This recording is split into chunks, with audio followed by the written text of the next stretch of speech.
زمین تاجی گردید آدمی در سرزمین تاجی گردید آدمی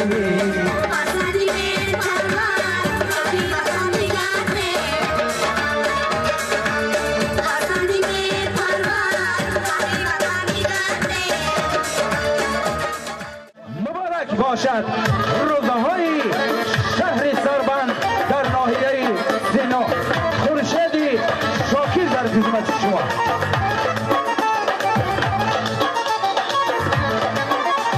جانان بسی قد و بگل میمانه گشتن تا داغ بدی میمانه جانان بسی قد و بگل میمانه گشتن تا داغ بدی میمانه گشتن تا داغ بدی میمانه